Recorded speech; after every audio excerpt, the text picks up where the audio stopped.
দর্শক আমন্ত্রণ জানাচ্ছি সময় ডিজিটালের ফেসবুক লাইভে। আপনাদের সঙ্গে আছি আমি স্বপন আহমেদ। দর্শক আপনারা নিশ্চয়ই জানেন যে সারা দিনের বা এই কয়েক সপ্তাহের যে আলোচিত ঘটনাগুলো থাকে সেই ঘটনা নিয়ে আসলে আপনাদের সঙ্গে আমরা আলোচনা করে থাকি।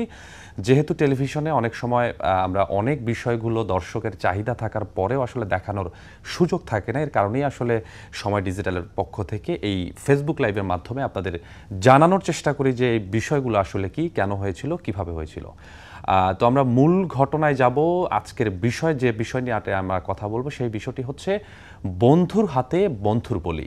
দর্শক নিশ্চয়ই আপনারা ইতিমধ্যেই জেনে গেছেন যে গতকালকে অর্থাৎ গত বৃহস্পতিবারে সন্ধ্যা 6টার দিকে ঠিক হাইকোর্টের যে গেটটি রয়েছে সেই গেটের সামনে একটি লাশ পাওয়া যায় 2টি ড্রামে।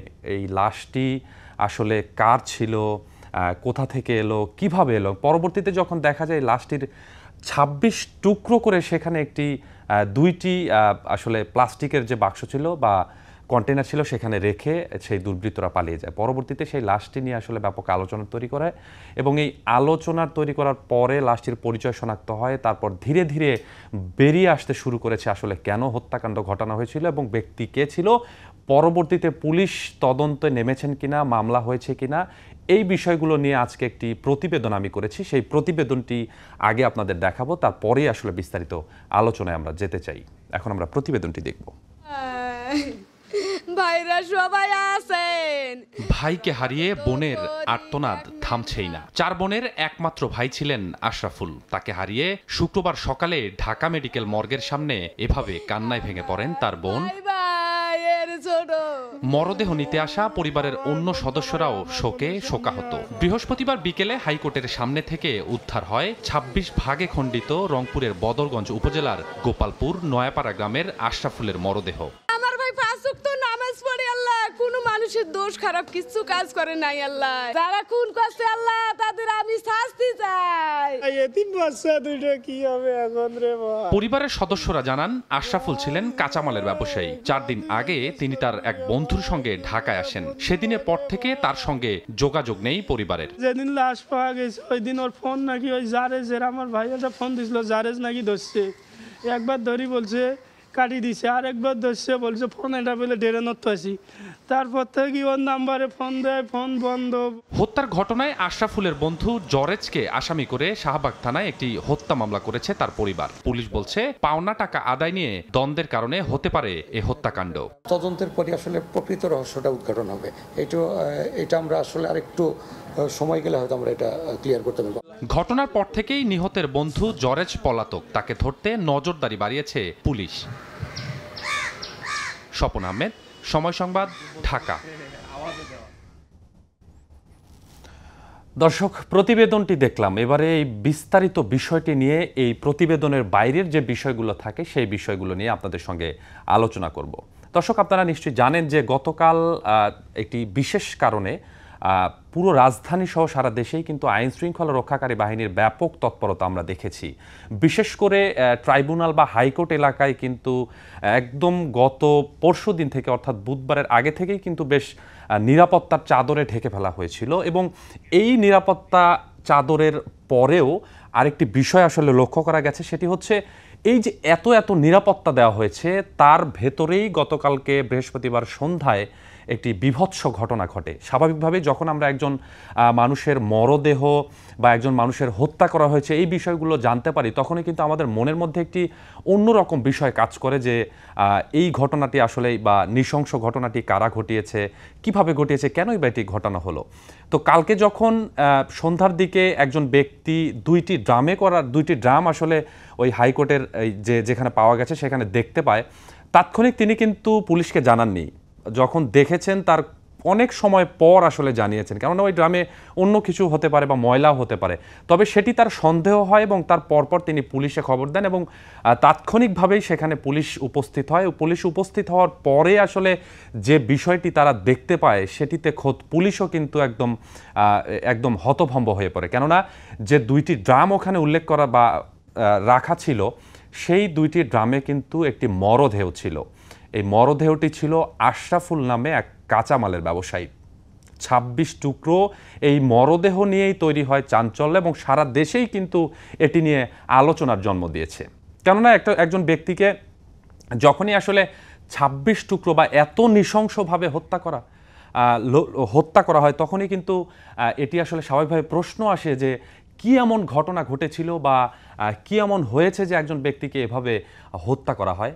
এই বিষয়টি যখন উঠে আসে তখন আসলে থানা পুলিশ তারা প্রাথমিকভাবে সিসিটিভি ফুটেজ সংগ্রহ করতে শুরু করেন। এখন পর্যন্ত সিসিটিভি ফুটেজের পুরোপুরি আসলে তাদের কাছে আসেনি, কেননা হাইকোর্ট আজকে সারাদিনই বন্ধ ছিল এবং কালকে রাত ছিল। তো পুলিশের পক্ষ থেকে আমাদের জানিয়েছে যে তারা অল্প সময়ের মধ্যেই হয়তো সিসিটিভি ফুটেজ কালেকশন করবেন এবং তারপরে যে ঘটনাগুলো হয়েছে, যে এত নিরাপত্তা থাকার পরেও এই জায়গাটিতে কেন আসলে কিভাবে আসলে এই যে হত্যাকারী সে আসলে এই বাক্সটি বা প্লাস্টিকের যে ড্রামটি এখানে রেখে গেল, এই বিষয়টা উঠে আসবে।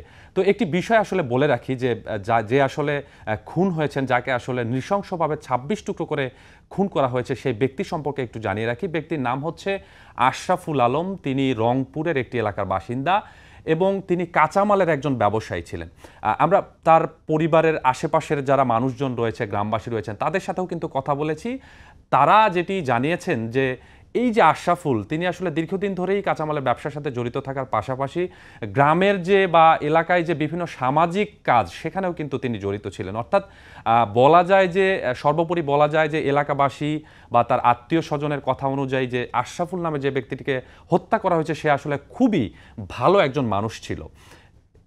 এই ব্যক্তিকে কেন খুন করা হলে এবারে আসে এই বিষয়টিতে, সেটি হচ্ছে যে ব্যক্তির নাম আসলে আজকে সকাল থেকেই উঠে আসছে, কারণ এই খণ্ডিত লাশটি যখন পাওয়ার পর এটি ঢাকা মেডিকেল কলেজের মর্গে পাঠানো হয় এবং সেখানেই রয়েছে এবং সকাল থেকেই এই আশরাফুল আলমের পরিবারের সদস্যরা এখানে উপস্থিত হন। আমরা তার বোনের সাথে কথা বলেছি, তার যে শালক রয়েছে তার সাথে কথা বলেছি।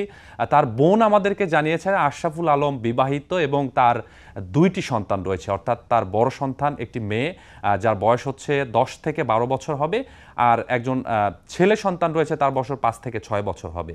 তো স্বাভাবিকভাবেই যখন এই মৃত্যুর খবরটি তাদের কাছে যায়, তারা কিন্তু একদম শোকাহত হয়ে পড়ে। শুধু সে নয়, তার পরিবারের বা তার বোন বা তার শালক সে নয়, তার স্ত্রীও নয়, পাশাপাশি এলাকাবাসীও কিন্তু এই খবরটি শোনার পরে বেশ শোকাহতই হয়ে পড়ে, কেননা সে ছিল একজন ভালো মানুষ। তো আমরা যখন আজকে সকালের দিকে তাদের সাথে কথা বলি, তারা এই হত্যাকাণ্ডের সাথে একজন ব্যক্তির নাম উল্লেখ করে এসেছেন। যদিও সকালের দিকেই শাহবাগ থানায় একটি তারা হত্যা মামলা দায়ের করেন, তবে হত্যা মামলার নির্দিষ্ট করে নাম না থাকলেও তারা একটি অজ্ঞাত ব্যক্তিদের নাম ধরে আসলে হত্যা মামলাটি করা হয়েছে। তবে এই তার বোন এবং তার যে শালক রয়েছেন যাদের সাথে আমরা কথা বলেছি, তারা কিন্তু একজন ব্যক্তির নাম বেশিবার উল্লেখ করেছে।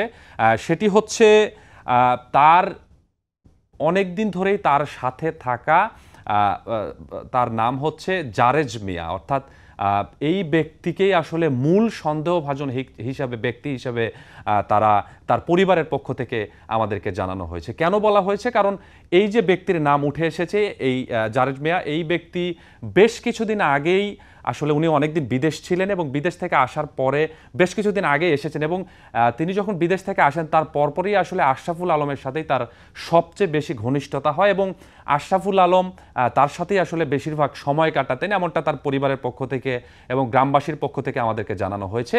তো সব মিলিয়ে আজকের যে ঘটনা, এই ঘটনার প্রেক্ষিতে সবচেয়ে বেশি আসলে পরিবারের পক্ষ থেকে অভিযোগ করা হচ্ছে যে এই ব্যক্তি অর্থাৎ জারেজ মিয়া তাকে খুন করতে পারে, এমন কথা পরিবারের পক্ষ থেকে বলা হয়েছে। আরেকটি বিষয় উল্লেখ করতে হয়, সেটি হচ্ছে এই যে আশরাফুল আলম, তিনি গত মঙ্গলবার ঢাকায় এসেছিলেন।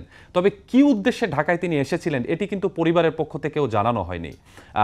তবে তাকে বলা হয়েছিল যে কোনো একটা উদ্দেশ্যে তিনি ঢাকা এসেছেন।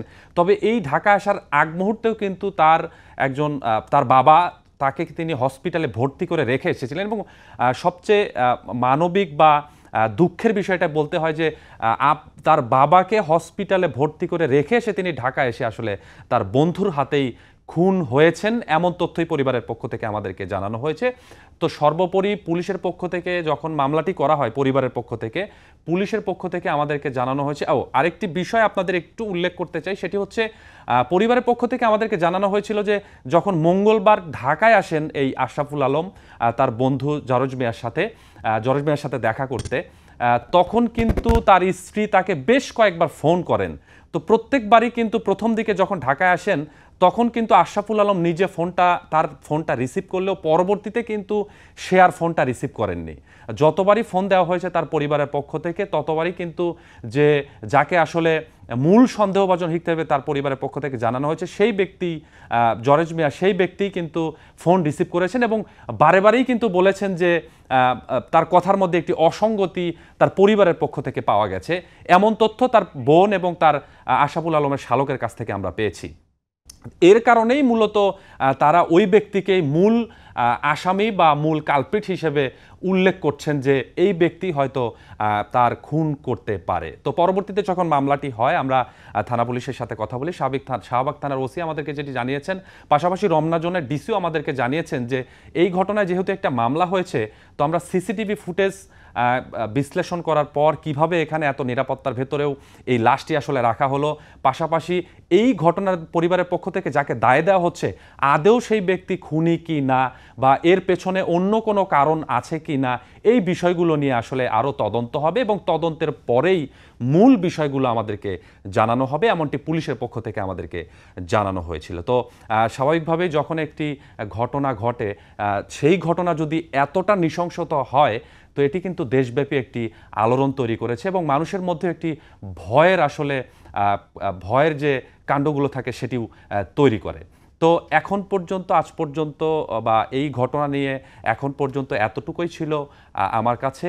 আবার যদি কোনো আপডেট পাই, তাহলে পুলিশের পক্ষ থেকে কোনো আপডেট বা অন্য কোনো কিছু পাই, তাহলে আপনাদের দর্শক জানানোর চেষ্টা করব।